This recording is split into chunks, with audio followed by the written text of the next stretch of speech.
par rapport à cette question concernant l'exploitation du pétrole sur le lac Albert. Nous sommes sans ignorer que l'activité liée à l'exploitation du pétrole, c'est une activité de volet économique. C'est-à-dire la population ou la communauté, d'une façon ou d'une autre, peut toujours se retrouver sur le plan économique par rapport à cette activité. Mais aussi, certaines familles qui ne pouvaient pas peut-être s'en sortir d'emblée peuvent être à mesure de scolariser leurs enfants à un échelon, à un niveau quelconque, partant de l'exploitation des activités liées à l'exploitation des pétroles. Voilà en quelque sorte les avantages que peuvent tirer cette population par rapport aux activités liées à l'exploitation du pétrole dans la zone. Je pense que toute chose a un côté positif et a un côté négatif.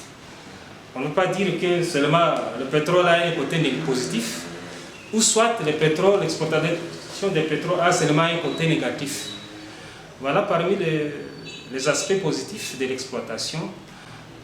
On peut sélectionner la main-d'œuvre locale et cette communauté peut se retrouver encore en train de travailler et se retrouver sur le plan économique par rapport aux revenus qu'ils peuvent tirer de l'exploitation des pétroles. Je pense qu'avant de parler directement du côté négatif du pétrole, il serait bon de pouvoir connaître est-ce que le bassin est en onshore ou en offshore.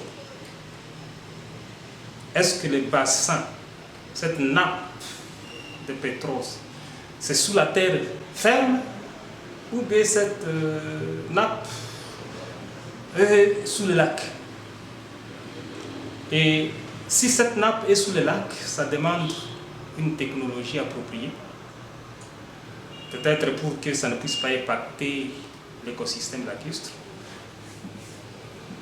Bien sûr, on ne peut pas dire que même si on utilisait une technologie appropriée, qu'il n'y aura pas toujours d'impact. Toute activité a un impact sur l'écosystème, sur la nature où l'activité se passe.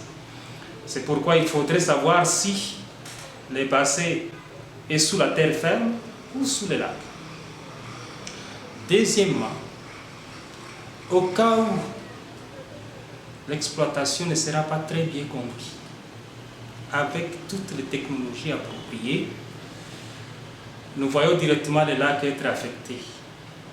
Et quand le lac sera affecté, c'est la vie aquatique qui est mise en danger, qui est vouée à disparaître. Et quand la vie aquatique est vouée à disparaître, toute cette communauté que nous voyons tout autour du lac aujourd'hui, c'est un effectif peut-être qu'on ne peut pas estimer directement, mais il y a une très très grande communauté qui dépend de la vie aquatique, de la pêche.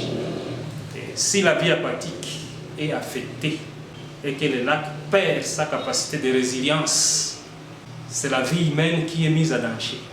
C'est la chaîne alimentaire qui est coupée.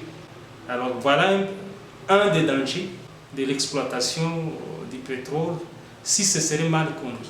Deuxièmement, l'exploitation, que ce soit en onshore ou en offshore, les installations seront à la terre et ça demande de l'espace.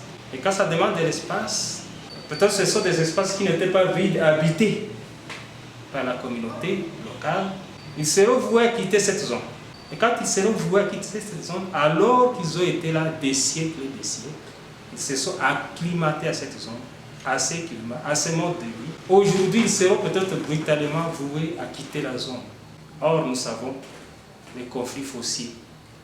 Où est-ce que cette population peut être déportée? Seront-ils hostiles à les accueillir dans la nouvelle zone de déportation? C'est parmi les conséquences d'une exploitation d'une ressource à grande échelle dans une zone donnée.